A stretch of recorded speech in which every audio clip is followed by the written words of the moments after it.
Alrighty, hi everybody. So welcome back to lecture. I know it's been a while since I've submitted anything. The laptop thing has kind of been a bit of a mess, but everything is straightened out now, I believe.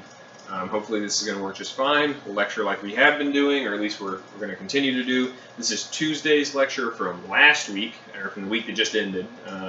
So today is the 28th, so this is the lecture from Tuesday last week. I'll have a lecture from Thursday, from last Thursday, now the laptop's back, and then hopefully by the end of the weekend or early next week, I'll also have 2 lectures ahead of that. I'll also keep checking your announcement page for updates on anything that's related to the class. Hopefully soon I will have an update on your all's final project, which I'm beginning to think we're not going to be able to do, or at least we're definitely going to change how we're doing it. And then on top of that, I'll have an announcement about what else on the docket? Not the final project. Oh, you're losing me, guys. We already do. I'm working on your papers. I'll have those back to you, and then after that, we have quiz 2, which is already out to you guys. So we'll figure it out as we go. I'll keep sending you announcements. I know we really only have about a month left with everything, given how it's been. It feels like a lot faster than that, but you know things. We'll get there. We'll get there together, however strange that may be. So, picking up where we left off. We had finished talking last week, we finished talking last time about the end of the World War I. And we're going to pick back up towards the end of it, especially as we discuss the Treaty of Versailles. So if you remember from the last lecture, assuming you're following along, and it's only been about a week or two since or maybe a week since you last watched this, when we left off, Germany and Austria-Hungary had finally been defeated in the war. Russia had fallen apart during the Russian Revolution of 1917 and withdrawn from the war, leaving essentially France, Great Britain, and the United States as the 3 main victors from the war. Now, as allies, they certainly, would you assume, would have wanted to come together and create a peace plan for the whole world all at once, and that's exactly what they decided to do. Essentially, because Germany had been defeated, and this is part of the problem, is whether or not Germany felt like it had been defeated in battle, or whether it had simply given in to exhaustion becomes a big part of the question. But what's important here to start with is there's going to be a peace process. It's not a quick thing. You don't just sit down one day and say, well, the war is over, you have a good day, we'll catch you and we'll do this again in another 30 years. It doesn't really work like that, even though it ends up what's happening. You have to sit down and have a long peace process in which all the countries represented in the war have a chance to say something, or at least have a chance to petition. Even though the war technically ends November 11th, 1918, on Armistice Day, that is barring any reason a treaty can't come together. And there are a lot of competing interests to discuss in this treaty, because it's not just about Germany or France. It's about what happens to all of the nations who fought during the war. And as you guys can probably assume from the fact it was called World War I, it's fought all over the entire world. Every single continent, minus Antarctica, sends contingents to this war or plays some sort of part in it. So there's a lot of competing factors that might change the way this treaty happens. Now, as we're looking at this from the American side, we have to think about how the Americans viewed this versus how the Europeans viewed this, particularly their own British and French allies. There's a very different feeling about this war among the Allies than about the Americans. The Americans were only in the war for about a year, and in terms of combat troops, it's actually technically less than that. It's more like 9 months. About 100,000 Americans died during the war of combat. That's America's little slice of the war. That's America's little taste of it. And you guys remember how we talked about the Battle of Verdun. We talked about the trench warfare. We talked about the destructiveness and the death and the dying that accompanied it. France and the United Kingdom and Belgium and the Allies that fought with the Americans had already been fighting for 4 years. They didn't just want things to go back to normal. They didn't just have a quick experience with this war. They had a bloodbath. And for the Allies, particularly for the French and the British, they don't just want peace. They want retribution. And I'm not sure if I don't know if we've talked about this before, if you've heard about this before. This peace treaty really sets the stage not for a real long-term and lasting peace, but it sets the stage as kind of a road to the rise of Hitler. World War I and the failure of the Treaty of Versailles has a direct impact on World War II. It leads to it. So let's talk about why it gets there. That's very important to understand, is this treaty creates the process for World War II's outbreak. So, like I said, there's the American interest, the British and the French interest, and then there's the actual enemies, the former combatants, the Germans and the Austro-Hungarians. As you can see from this map, and I want you guys, obviously, if you can't see it that well, I know the video quality is just a little bit funky. If you can't see it particularly well, look at the slides that are already posted in the course content and open up to this. This is a very interesting set of maps to look at side by side. On the left, you have the borders before the war breaks out. You see the size of Austria-Hungary, you see the size of Germany. After the war, after the Treaty of Versailles, you see a dramatic change to the map of Europe. And this is certainly one of the most important things that's going to come out of the Treaty of Versailles is Europe is partitioned, essentially. The defeated countries, Germany and Austro-Hungary, are completely, thank you Ramses, I appreciate you helping, but no. There's Ramses again, everybody. This map that we're looking at is what happens in 1918, 1919 as these former countries, these former enemies of France and the former enemies of Britain, the Germans and Austro-Hungarians, are literally torn apart by the victorious British and French governments. Now, they're not tearing them apart with troops. We're not talking about an active war. We're talking about nearly a year-long peace proposal. You can see all the delegates here, debate after debate, point after point, as they argued through it. Austria-Hungary no longer even existed as a country. It was completely and utterly torn apart. The remnants became Austria, Czechoslovakia, Hungary, parts of Poland, Romania, Yugoslavia, Bulgaria, and Albania. It's completely and utterly destroyed. So the one country that also started the war, Serbia, if you remember little Serbia, is actually put into a bigger country called Yugoslavia. The problems of that mishmash of countries, Yugoslavia, they don't reveal themselves until the 1990s. And we'll talk about what we're not going to talk about. And there's no way in hell we get to Kosovo. But the Kosovo conflict actually has its roots in this peace treaty. This peace treaty had long-lasting conflicts that they bore from the failures to solve things in the moment here. So, Austria-Hungary is destroyed. The Austro-Hungarian dynasty that had sat on the throne of Austria-Hungary since the early 1600s, the Habsburgs, you guys remember our fun chat about Charles II and his terrible chin, that dynasty, which had sat on the throne of the Austro-Hungarian Empire for more than 300 years, is gone. The entire family is forced to give up its royal name, it's forced to give up its titles, and essentially, even though they're still bouncing around Europe, they no longer have a country that they're attached to. The same happens in Germany, but it's slightly different. Unlike Austria-Hungary, which is kind of a mishmash of a whole lot of different ethnic identities, like we talked about the Austrians, the Czechs, the Hungarians, the Romanians, all the different languages the empire spoke. Germany was Germany. It was ethnically German, and this is going to be something Hitler's going to hit upon again and again, is Germany, as it's taken apart by the victorious Allies, is broken into a lot of pieces that it didn't previously even, weren't previously part of the empire. The idea being the Germans must be separated.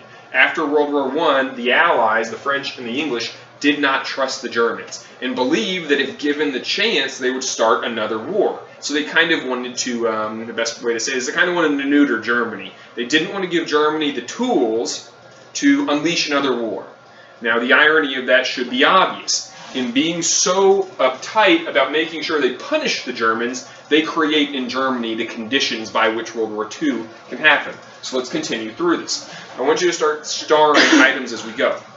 The first thing you should star as you're thinking about the Treaty of Versailles is 1. It's about retribution and territorial redistribution. The idea of taking apart Britain and France's enemies so they can't rise again. 2. Economic retribution. The German government is saddled with a titanic debt, essentially what we would call war reparations. And these reparations, the Germans are forced to pay France and Britain back, dollar for dollar, everything that they demand. And what they demand is exorbitant. Again, the idea being that Germany has no choice but to follow along because the British and French are forcing it down Germany's throat. It's not like Germany can fight back. And so, as they continue to do this, they're angering Germany further and further. And we'll talk about why later. Obviously, that'll become more and more important. This gigantic war subsidy comes with a poison pill attached to it.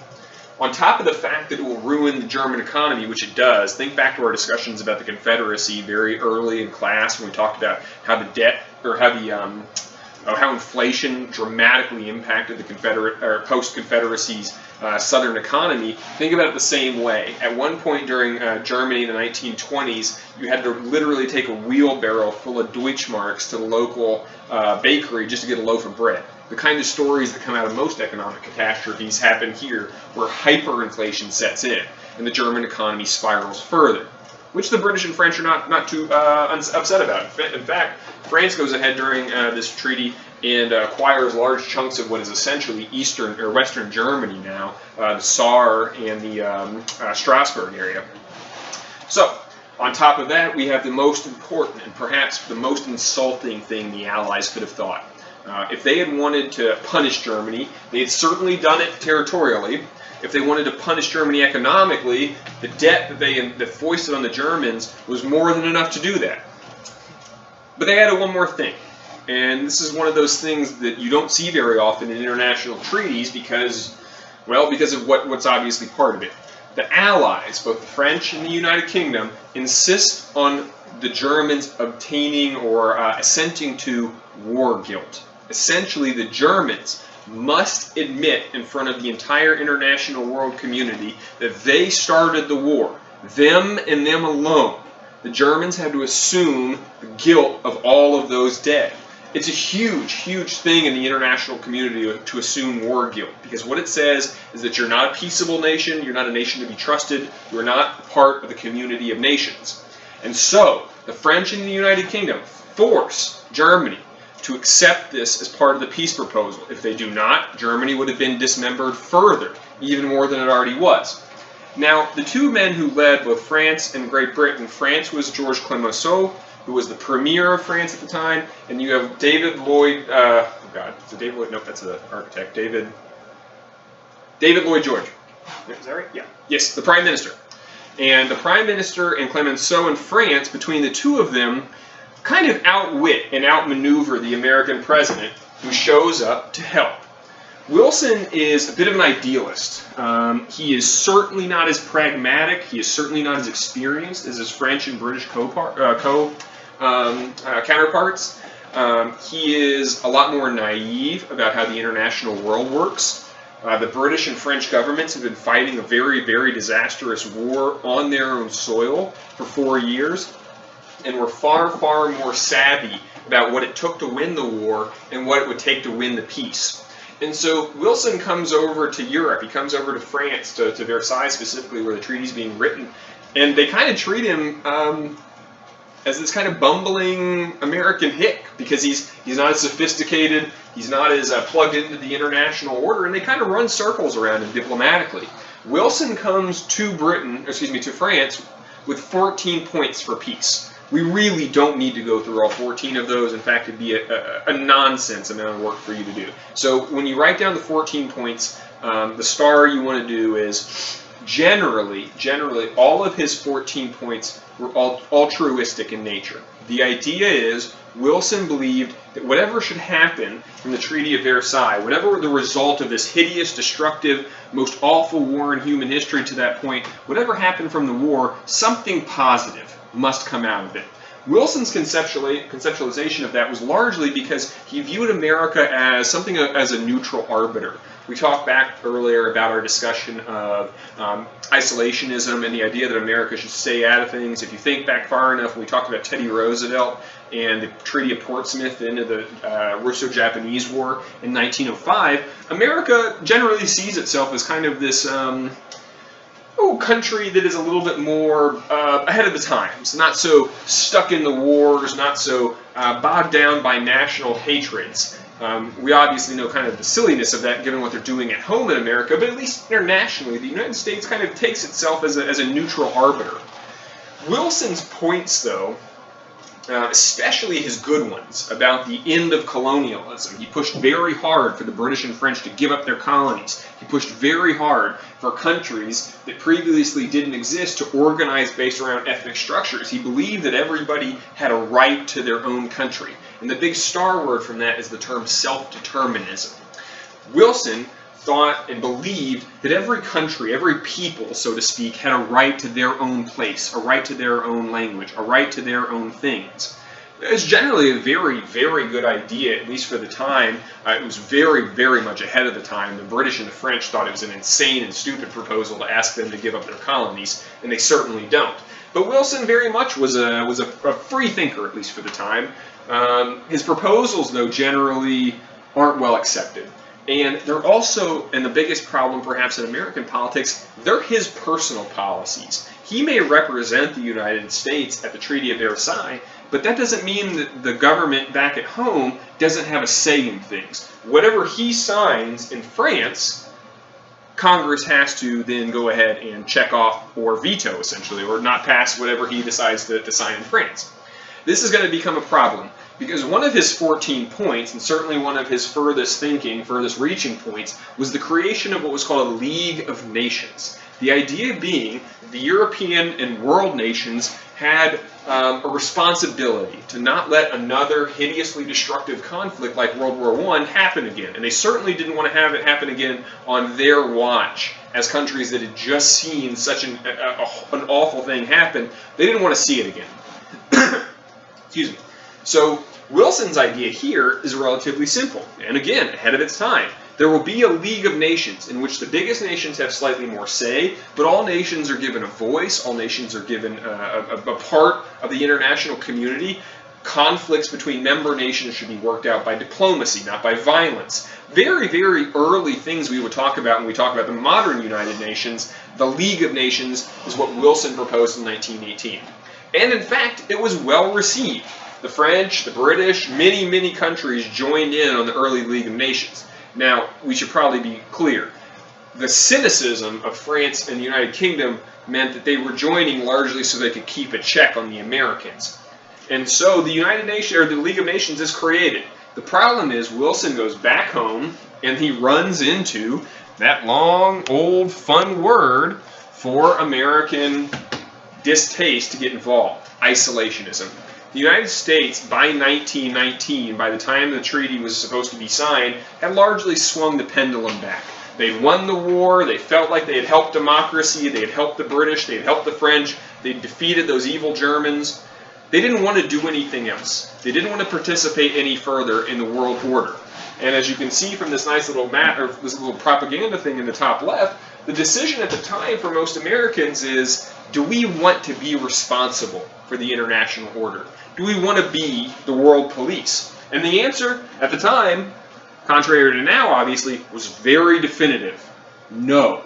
Congress refused to ratify the Treaty of Versailles and refused to join the League of Nations. And so even though the League of Nations is there, without the American support, without American resources, it falls apart relatively quickly. And that's a conscious choice by the average American. Most Americans in the interwar years turn inward. America very much changes its international standing, and in some ways that contributes a lot to World War II, as there's not some big check sitting there preventing World War II from essentially popping up in Europe later.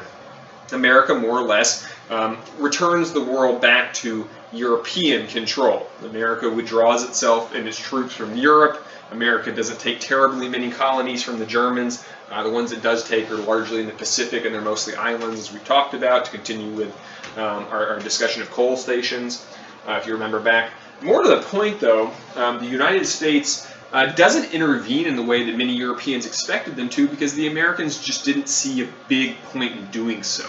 We'll talk about very soon, as we switch to the next set of slides, America makes a crap ton of money on World War I. That's the technical term that most professors use. They make a lot of money on World War I, both because they were trading so heavily with the French and British, but because they also took on a significant amount of French and British capital. The two countries spent a ton of money to defeat the Germans. Most of that money was bankrolled in the United States by 1917 and 1918. So the United States comes out of this war with everybody owing it money and without any real international commitments. When those things happen, generally what you see is an uptick in personal living standards, and that's exactly what we're going to talk about next. because when we talk about it, we're really going to talk about the fact that Americans in the 1920s and 1930s lived some of the best lives in terms of per capita income in the U.S. that they will at least until World War II. Now, post-World War II boom generally is the most equitable economic bounce in American history, but the post-World War II one or post-World War I bounce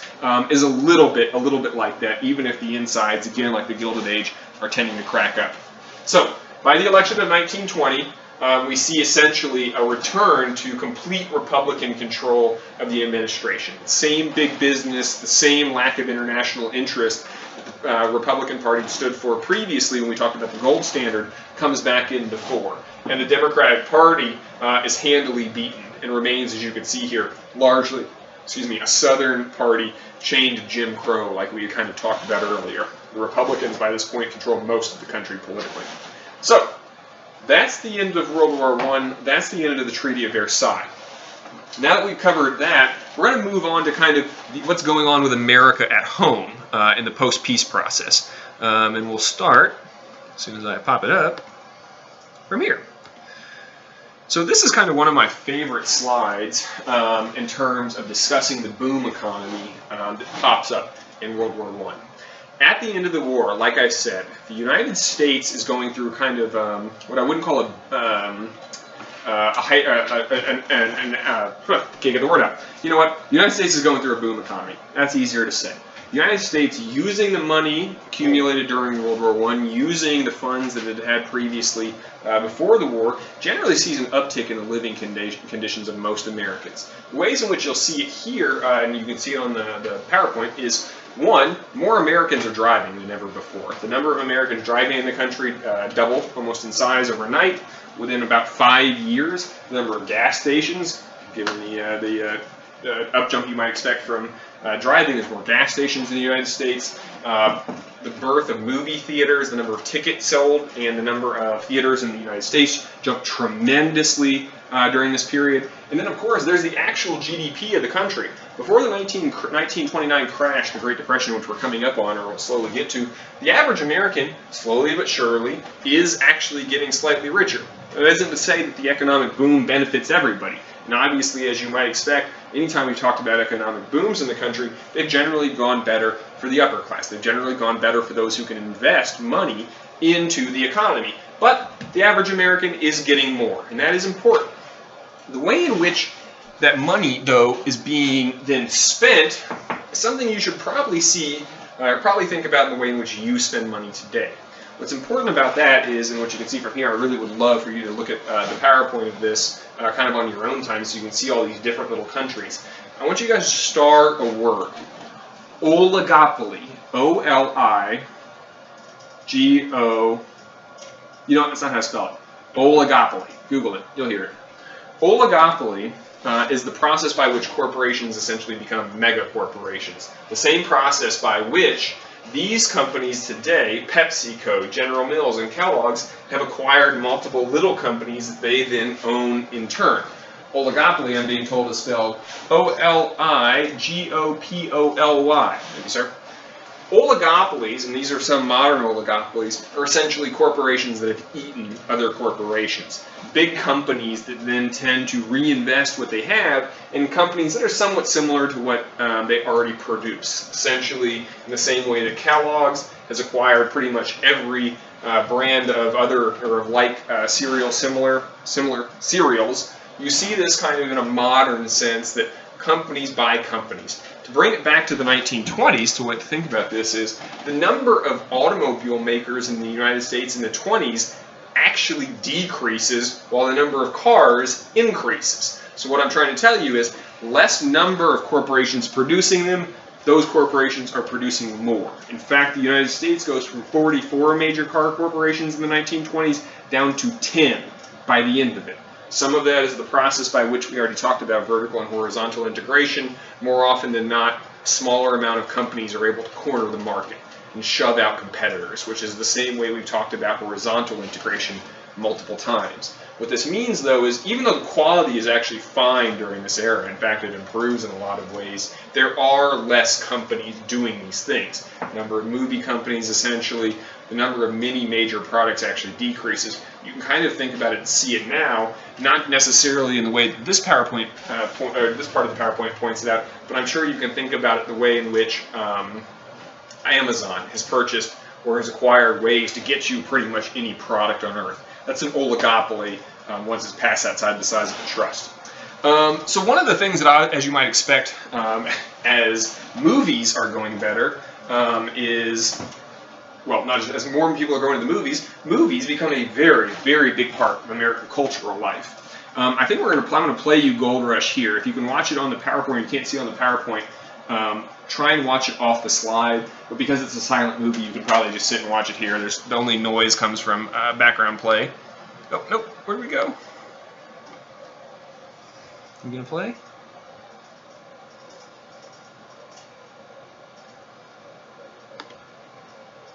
See what happens.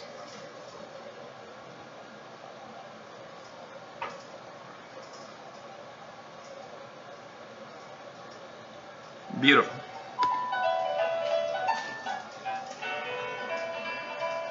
Is that playing?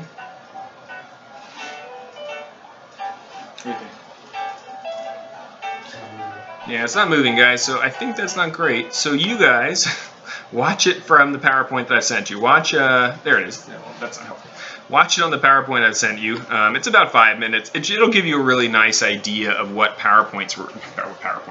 of what movies were like at the time. Silent films. Gold Rush is 1925. It's a very, very adorable little movie with Charlie Chaplin about essentially what they would call a tramp at the time, what we would now call kind of a vagrant or a bum.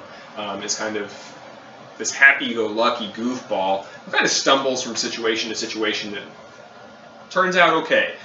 Physical comedy, as you'll watch from the clip, is very important to this because this is before the talking pictures, so to speak, and so most of it is done out in very, very loud acting. Later in the semester, or later in a couple PowerPoints, we'll have a different type of movie that moves in the 1930s and 40s. Once they attach volume to it, acting becomes very different. So get a little piece of Gold Rush, and once you've done watching that, watch it twice. It's very cute. We'll move on. So the next part is the 1920s and labor during the boom. So again, during a boom economy, and I hate to get back into economy, I'll try to keep this short so we can step on the interesting things and kind of skip over the boring things. The boom economy of the 1920s is another of those moments where it becomes kind of not cool to be in a union in American history, to say the least.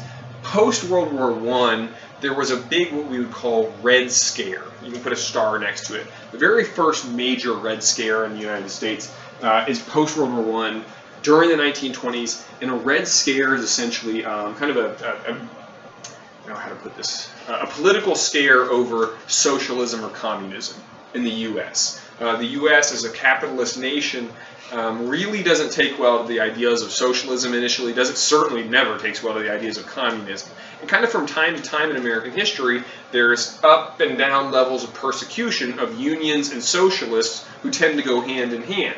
There's obviously the big, ugly one in the 50s with McCarthy and communism, but from time to time, unions and socialists kind of really pass out of favor in American life. During the 20s is another particularly important period. Lots of major unions fold during the time, and corporations begin to take advantage of the fact they can preempt striking, and they can preempt unions by doing good things for their workers. Essentially, if you're not such a craphead to your workers, maybe they wouldn't need to have a union. As you can see from this little thing, Ford doubled the pay of most of his auto workers in the 1920s. Many, many corporations begin to offer things like paid leave, begin to offer things like vacation time, sick time, obviously, both paid leave. We see the beginning of benefits during this time in which a 401k or some other retirement fund is contributed to. This is not the vast majority of workers. Still a small section, just like today, where only a small section of workers receive all of those benefits all the time. But this is the beginning of it. It has a specific term that I would like you to star. That term is welfare capitalism, in which capitalist entities are the ones required to give their employees what we would consider welfare. We're not talking about welfare in terms of the modern American usage of people who have to use government assistance. We're talking about welfare as in things that are good for you, that are well for you, welfare. The idea here is that corporations themselves should provide that. The modern debate about that today in 2020 is very obvious. At the time, let's talk about in 2020. One thing today that has become increasingly vogue to argue about whether or not it belongs to your boss to provide it for you or the government is health care. There's a big rift in the modern America today between voices who believe that the government, via maybe a single-payer system like Medicare for All, should provide health care, or whether your job should provide health care. Now, that debate for most of American history has been very clear. Your job should provide it. Why we ever tied health care to your job is outside the question. In fact, I'd let you can think about that on your own time. What is important about this, though, is that as more Americans, especially during a pandemic like this outside, where people are having to work through illnesses or losing their jobs quickly because companies or because businesses are closing, maybe there should be some other thing that takes care of your health care so you don't have to. That's open to your own personal politics. But at the time, many employers see health insurance as a way to get workers away from unions. Because if they offer these things themselves, maybe their workers won't go somewhere else to force them to do it. It's kind of half altruistic, half we should do this because we need to preempt something else worse. And it works. The number of unions in the United States and the number of union members in the United States declined significantly in the 20s and 30s to one of its, if not lower numbers in American history, certainly the lowest since the 1880s and the 1890s that we talked about. Continuing. Part of the problem with American history, and as we've talked about, I don't want to get too deep into this one again because this is kind of another one of those things we've kind of gone over, is the presence of corruption in American politics. The Teapot Dome scandal, the oil standard scandals in the 1920s, there are a significant number of major political scandals that become a huge problem for the average American politician in the 20s. Now, this is largely because it's kind of the same business as usual. The idea that political graft is simply part and parlance of the American system. We talked about going all the way back to your discussions of the Gilded Age, the very beginning of class, when I remember seeing you guys in person, in which I didn't live in b-ball shorts and a t-shirt. Before that time, that was our discussion of political graft in the age of the Gilded Age. That same graft has continued on through and will continue to rock multiple institutions and multiple administrations going forward. In the end, Coolidge does a pretty good job hiding it briefly before it explodes again later. So if you want to write down corruption, it's still going. Now, here's a particularly interesting one that I'd like to stop and talk about briefly. The Harlem Renaissance and the roots of suburbia. You remember going back, if we go back far enough, we were talking about the Great Migration. Remember our discussion about the number of black Americans in the South who left the South from basically between 1890 to 1930. We were talking about the fact that 1.3 million black Americans left the South in an effort to escape Jim Crow, but also the economic dislocation caused by post-war South. We talked about their experiences with sundown towns. We talked about their experiences with moving to large cities. Out of this comes a very dramatic sense of identities as a positive identification. Generally in American history, it was not good, or it was not easy, and still today, to this day, is obviously not easy to be black. But a lot of black Americans at the time found neighborhoods that sustained them in the North, found communities that sustained them in times in which their culture was very much under attack. The Harlem Renaissance, that famous time during the 20s and 30s in which there's just this beautiful outpouring of art and music and literature from the black community of just one specific part of New York City, kind of tells you the vibrancies of these communities, how deeply and important music and culture could be sustaining kind of a lifestyle which is very much disconnected.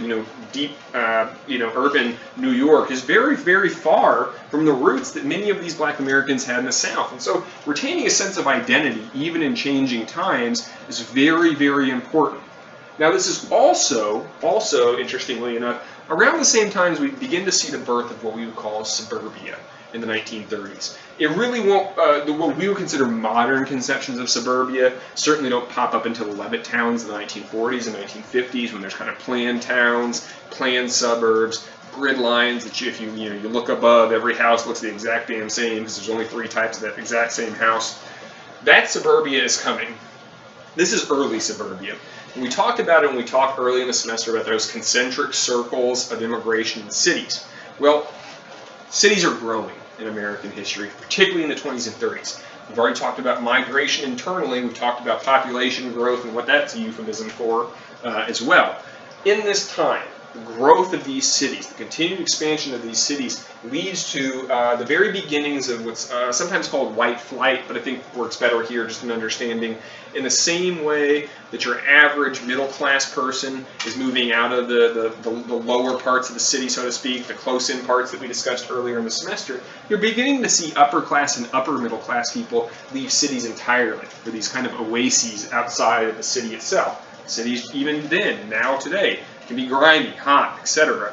Generally, this is the birth of people leaving the downtown area permanently for exurbs, which is suburbs outside of the general urban area.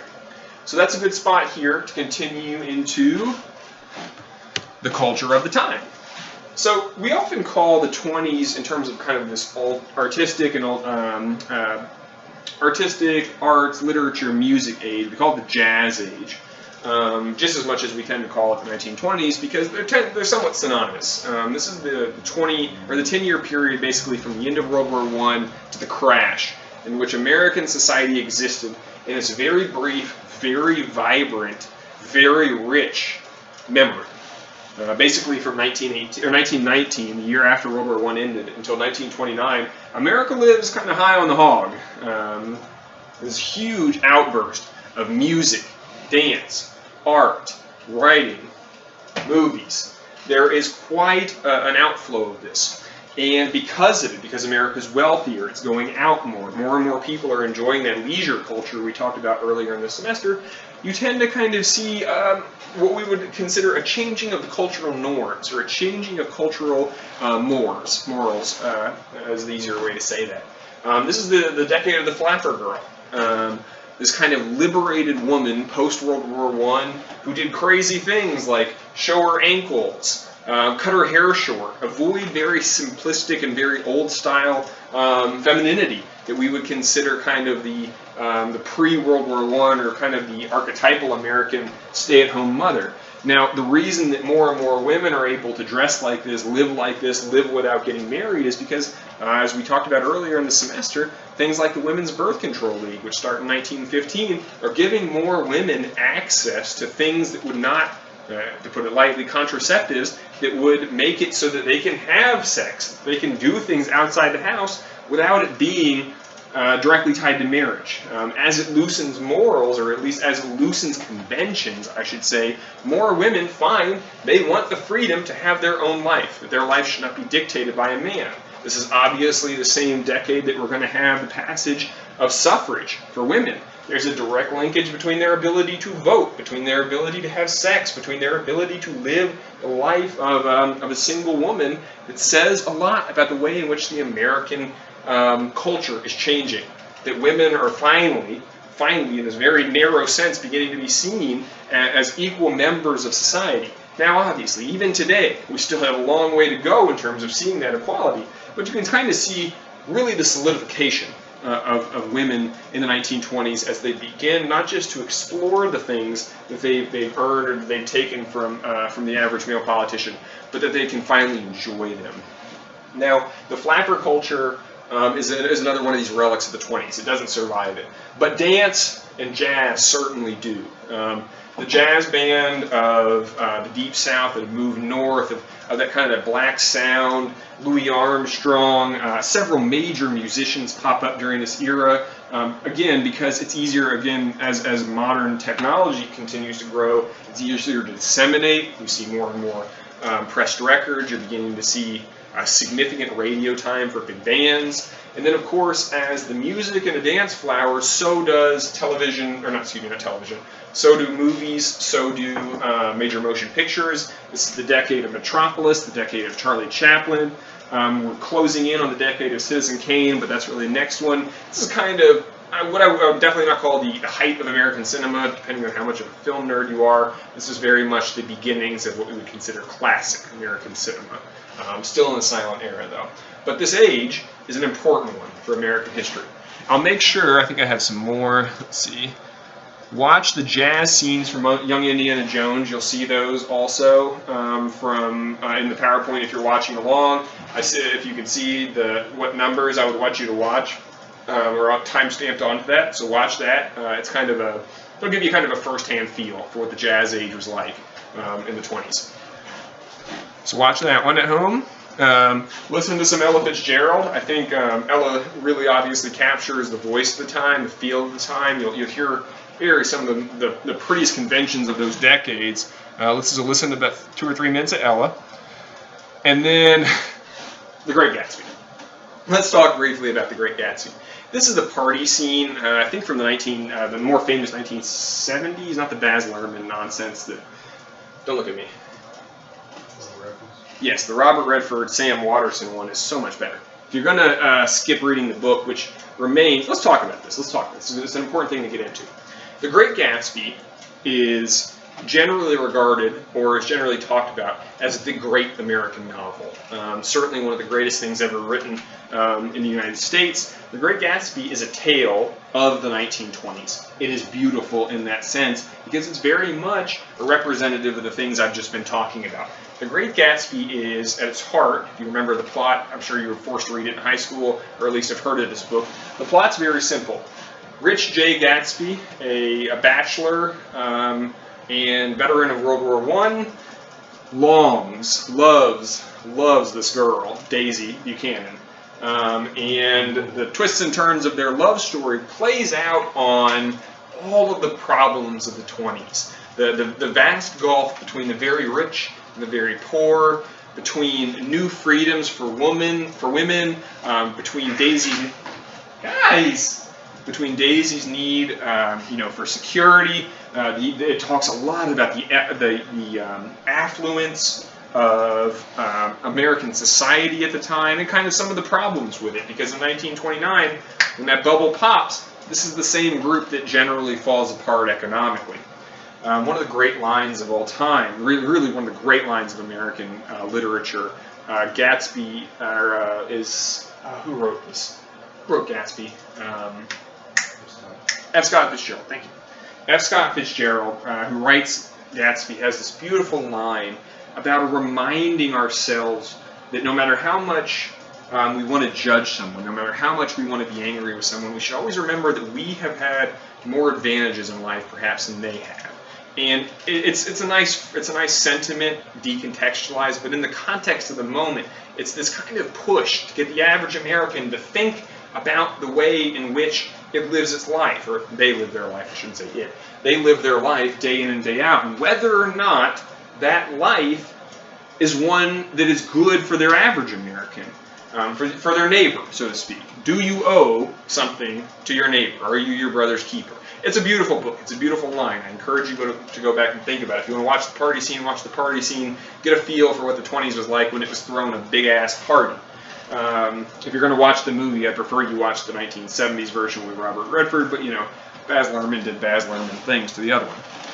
So, before we move on, we need to set the stage for the next thing we need to talk about. Because as always, we've talked about in the United States, there's kind of this difference between the rhetoric of the times and the way in which it was actually being lived.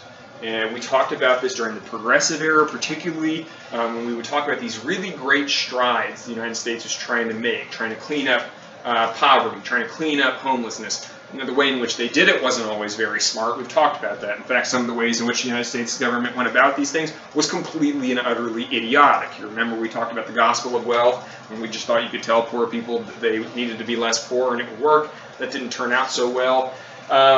This is kind of another one of those moments in which the highest parts of society are partying it up, and there is quite a bit of anger bleeding underneath.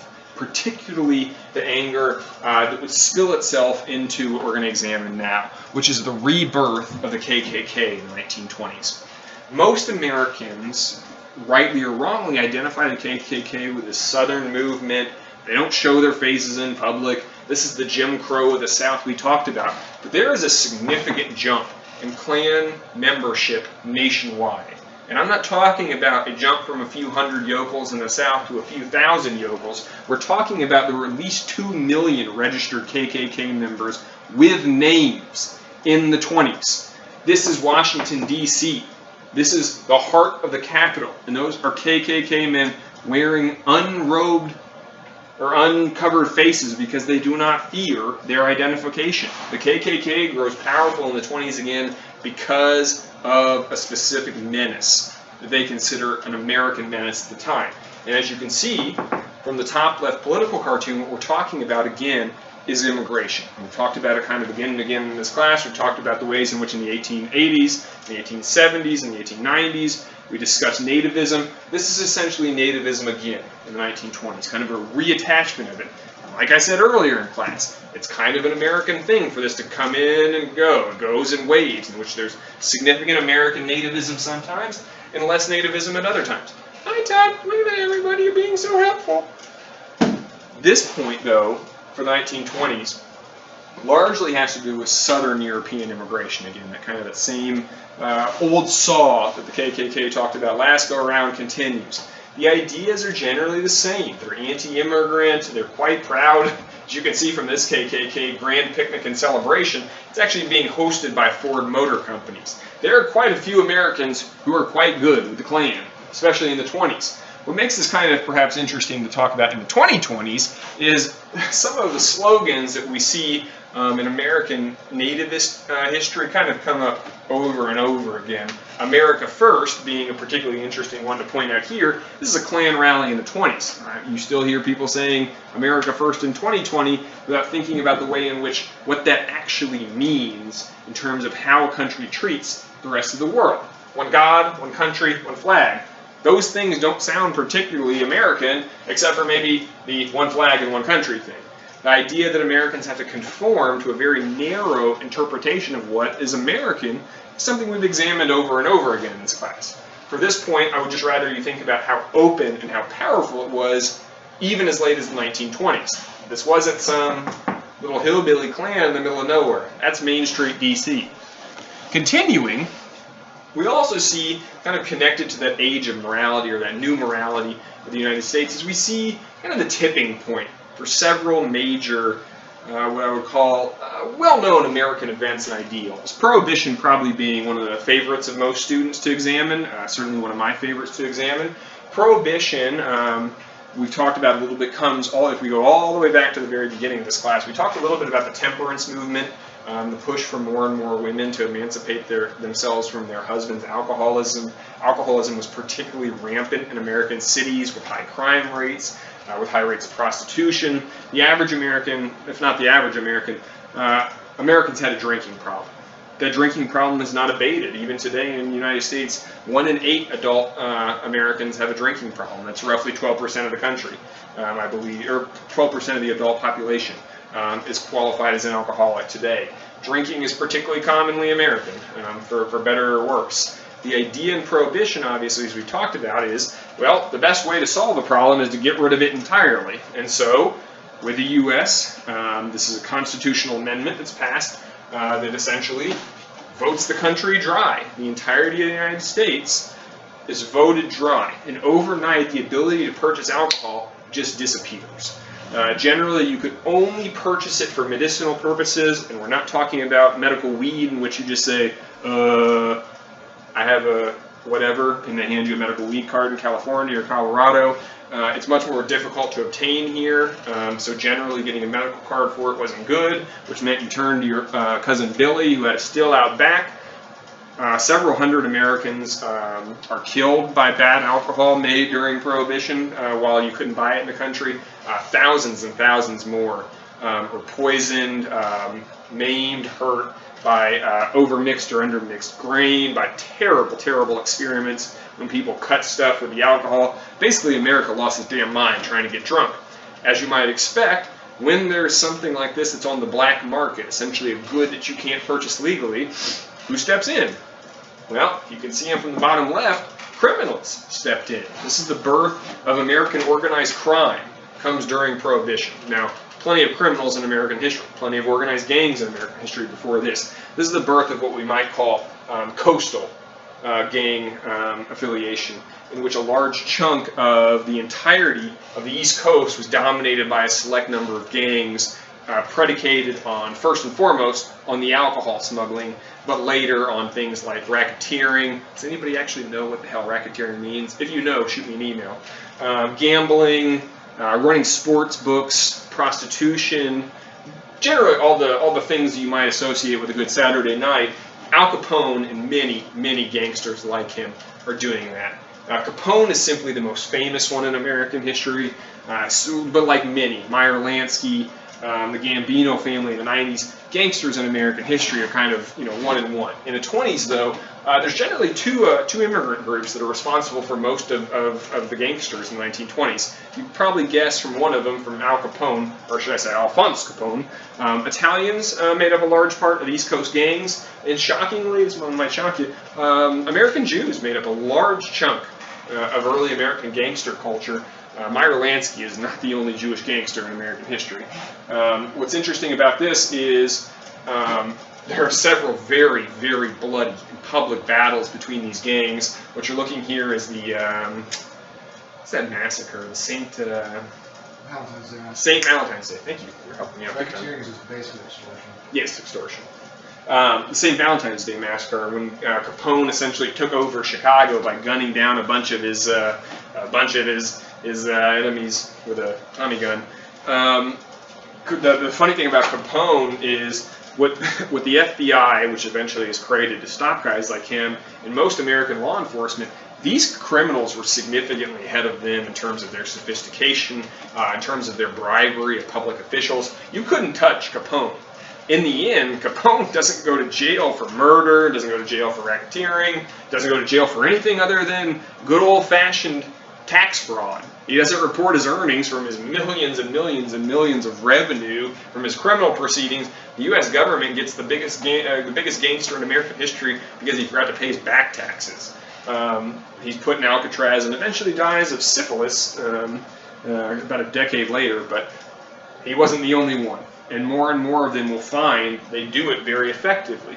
Now, where this alcohol is going is generally not always to your, it's not, nobody's sending it to your house like milk. This isn't Amazon. You can't just, type in, I would like some alcohol from Alphonse Capone, and it shows up. Instead, it's generally being distributed to bars and things like that are operating below the police radar. This is the term speakeasy, in which you had to know the password to get into the building. This is the time of kind of that 1920s drinking under the table. These are the flapper age. All of this is kind of coming together all at the same time. Now, as eventually we'll come back to the repeal of Prohibition, many Americans recognize quite quickly, and the Gallup polls of even just after the passage of the amendment show relatively quickly, America had buyer's remorse on this one. The moral crusade that picked it up and that kind of established it for almost 50 years falls flat. The second the average American can't keep drinking. Say with that what you will. But there's a reason that most liquor stores, even today, have been qualified, even under a pandemic, as necessary businesses. Let's move on. Do what you want with that information.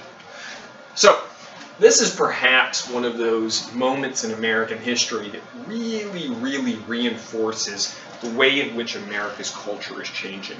This is probably the most famous non-Supreme Court trial in American history. Americans tend to remember the Supreme Court cases. Korematsu v. U.S., Brown v. Board, Roe v. Wade. This one doesn't get that far. In fact, this one doesn't leave the county clerk. This one is the very famous Scopes trial in American history. And we'll stop with this one today. We'll do the Scopes trial, and then we'll stop and we'll pick back up with Thursday's lecture, hopefully tomorrow or the next day, depending. The Scopes trial gives us kind of this microcosm of America's views on its changing morality. And we've kind of talked about the flapper girls before that. We talked about the growth of education. We talked about social Darwinianism. America is changing pretty rapidly. We talked about fundamentalist Christianity becomes kind of a part of the cultural forces trying to slow it down, trying to stop it. If we go back enough slides, if you guys go back enough slides, you run into the birth of fundamentalism in the U.S. This is just kind of a trial that puts on trial America's new cultural consciousness. This is one of the most famous trials in American history for a reason. So it starts quite simply. Tennessee, like many states at the time, had outlawed the teaching of evolution. They had outlawed it on the ideal that essentially it was, how to put it, blasphemous is the best way to put it, but essentially because it undermined whether or not creation was real. And if it undermined that, then it was attacking the church and it shouldn't be taught. It was a theory. This is why the term theory of evolution was used so heavily, even all the way up into the 70s and 80s, and sometimes you still hear it in the 90s occasionally, a theory of evolution. At the time, it was still very much a debated theory. Darwin hadn't pointed to anything other than what most people have read about it today. Tat, you are not being very helpful. Now, at the time, John Scopes was a teacher in Tennessee, and the American Civil Liberties Union had heard about this law and had been thinking about it in several other states. And the American Civil Liberties Union is what was at the time was a private group, but today has become a very important group in terms of suing or taking up legal crusades in the U.S. when they feel like the average American civil liberties are on trial. They have taken up many, many cases pro bono throughout their history. Sometimes they're right. Sometimes they're on the right side of history in terms of forcing and fighting for the average American's rights. And remember, when I say the average American rights, what the ACLU concentrates on is essentially the Bill of Rights. Your average right to the first 10 parts of the changes to the Constitution. You know, your rights to life, liberty, you know what the 10 we're talking about. We've already gone over that. What the one that's at trial here is essentially the right to religion. Because if you're saying that you can't teach the theory of evolution in public school, and the rules about public school, what you're saying is Christianity has a primacy in American teaching. Now, that was absolutely the case in the 1920s. But as many Americans were recognizing by the 20s and 30s, that's not necessarily a particularly even-handed or a particularly representative view of American education.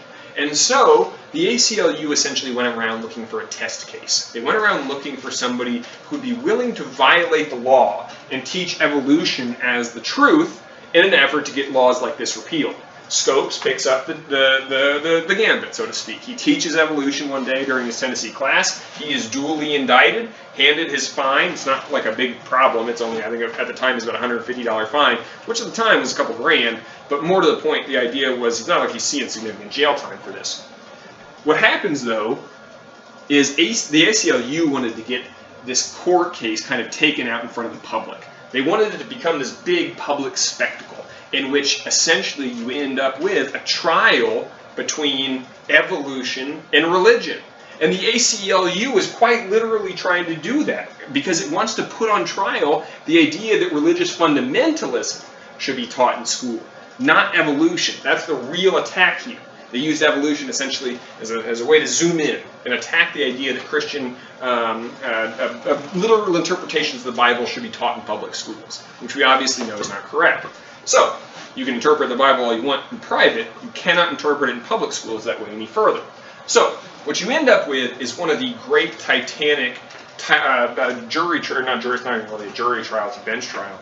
Two of the great American lawyers, Clarence Darrow, show up, and you get this, it's incredible. You really, if you have time to read on it, you should. There's just these really great exchanges in the box, as at one point, to tell you something about how wild this trial got, they're arguing over not just whether or not it's okay to teach it in school. At one point, they actually get out Bibles and start arguing about the infallibility of the Bible. The idea being, if the Bible can be provably said to be infallible, it is a religious text and therefore can't be taught in school. Now, the judge gave them a lot of leeway. It's kind of hilarious how much leeway the judge gave them. At one point, Darrow, representing the ACLU, called for an expert in biblical, in the Bible, essentially, in biblical scholasticism, and he tried to put the Bible on trial. The judge eventually, after this long back and forth for about an hour between the two big lawyers going over the Bible and what is and what isn't infallible in, say, Genesis, the judge says, look. You guys have had your fun arguing about the Bible for an hour, but it just occurred to me, it's all hearsay. And they're like, what do you mean hearsay? The judge returns and says, well, it's obviously hearsay because you guys weren't there when the earth was created in the Bible. Ergo, anything argued in here is all hearsay. You didn't write it. You weren't there during its writing. Threw it out. The trial was a hilarious farce in a lot of ways, but it was also vital because it established that you can't base public education on private belief. A very formative part of the First Amendment when I say the right to religion, the right to your own private religion, can't be extended into public schools. Scopes is actually found guilty. He did teach evolution. He is fined by the state of Tennessee. The ACLU pays the fine. The law is eventually thrown out. But what you end up with here is this giant national outpouring of interest in this trial. Most of the jury trial part of it was broadcast over the radio. There's books, articles, reporters out the wazoo who are there to watch this thing. It becomes kind of the trial of the century. And so I encourage you, if you find that interesting, go back and read more about it. It's a very interesting trial, but it's really more about what it says about how America's changing its views on not just education, but it's changing its views on the nature and difference between private and public and what it means to be American. Remember how narrow our definition has been of American up to this point? White, male, Christian, Anglo-Saxon, Protestant. These kind of identifiers we've used as we've talked about immigration control, as we've talked about fundamentalist morality. These things, I wouldn't say are breaking down because that makes it sound like that's a bad thing. In reality, they're changing. They're becoming more and more diverse. They're throwing more and more options into the process. And in doing so, they're changing the nature of what is considered to be dogmatically American. So, I think that's a good stopping spot. We'll pick back up on Thursday with Harding and 1928. I think it's a good stopping spot for now, so I will see you guys on Thursday.